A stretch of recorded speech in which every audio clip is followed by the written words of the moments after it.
Hola mis queridos amigos, nuevamente con ustedes, su doctor Tigre, el que ronca en esta negra noche neoliberal latinoamericana, sudamericana, ecuatoriana, un médico que ha trabajado en los campos de la Amazonía, los Andes y la costa del Pacífico de Ecuador y que dice saber más por lo que ha bebido que por lo que ha leído.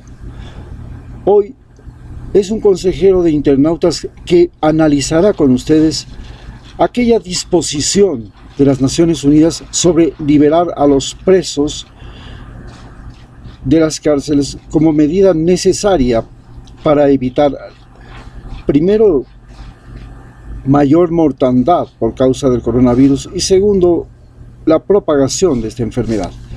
Aunque si los enfermos de las cárceles se enferman, aparentemente la situación no pasa a mayores porque ellos no van a propagar la enfermedad por las calles.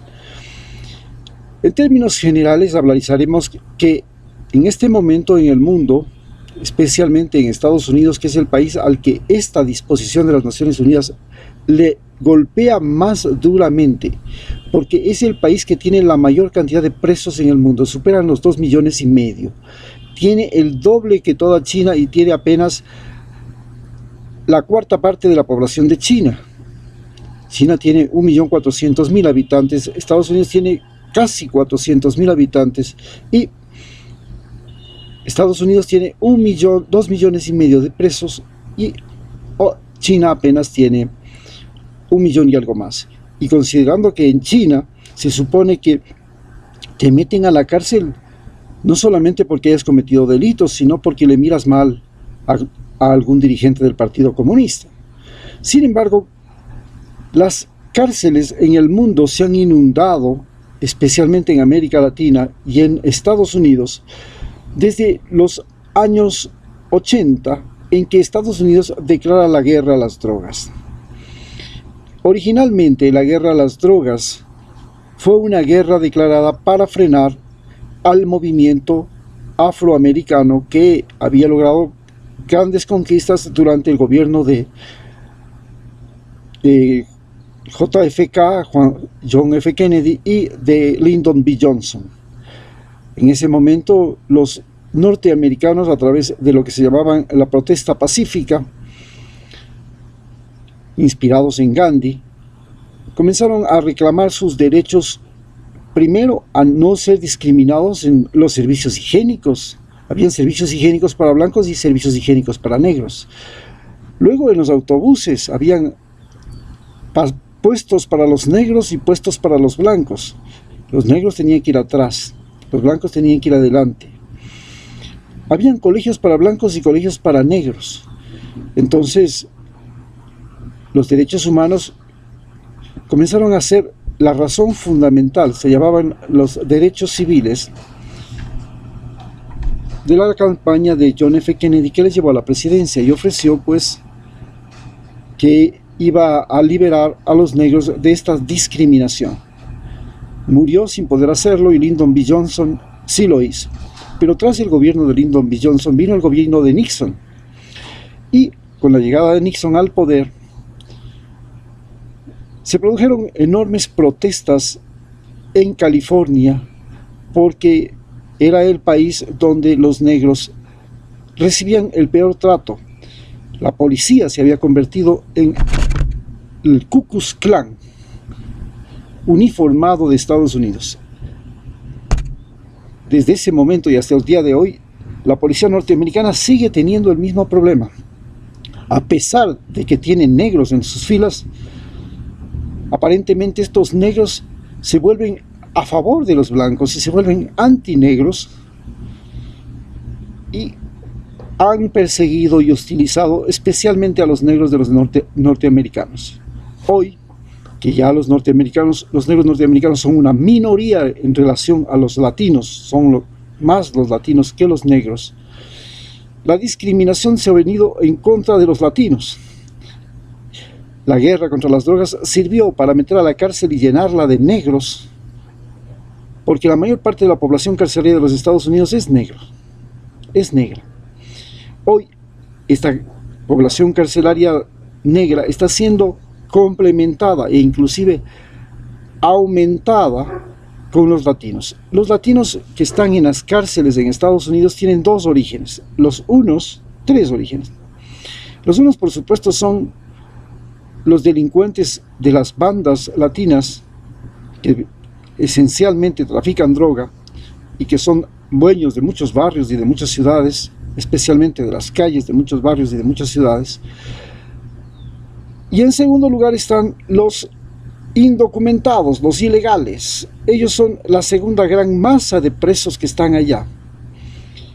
En tercer lugar ya pues están todos los demás latinos, especialmente que han violado la ley o no cumplen con las normas y estatus que exigen en los Estados Unidos.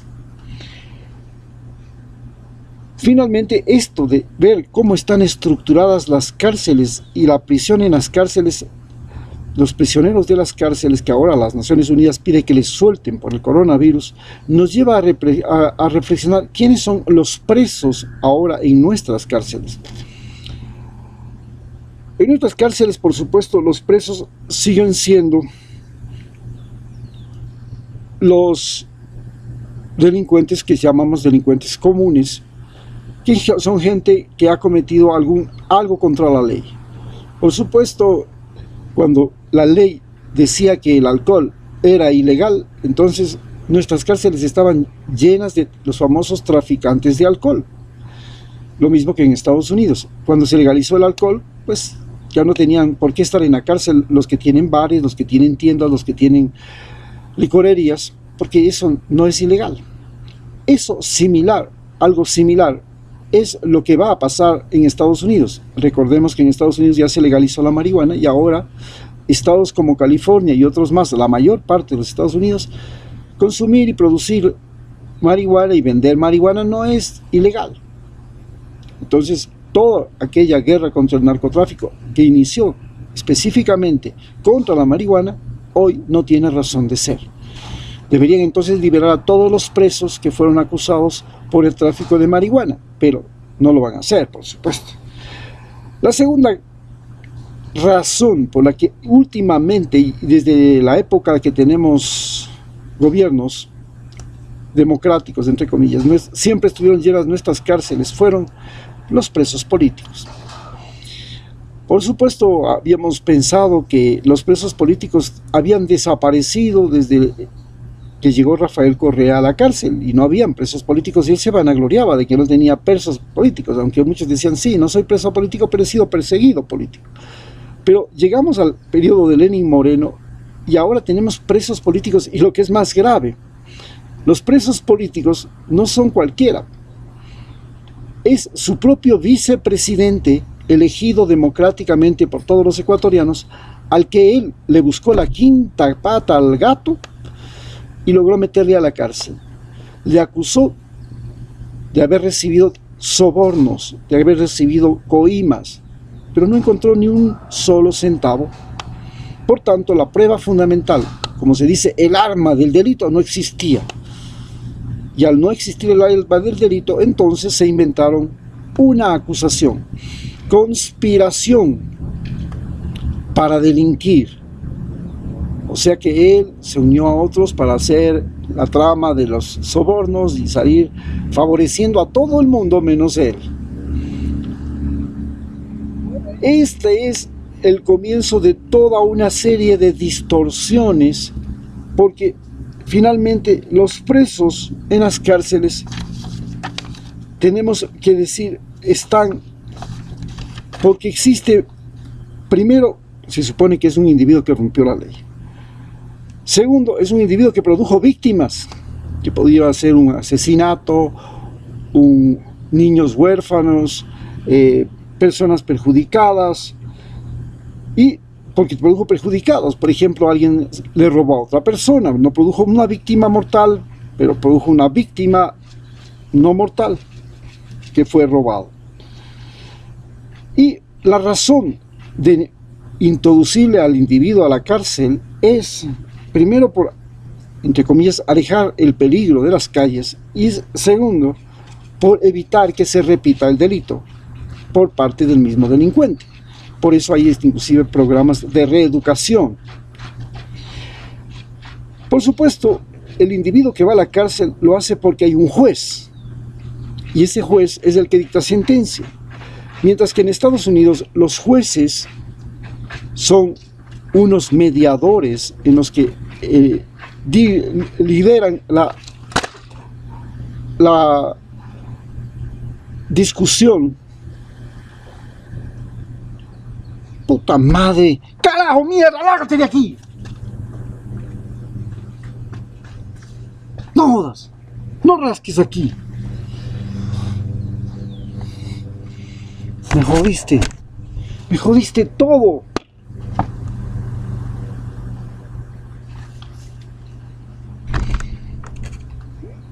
Pero qué podía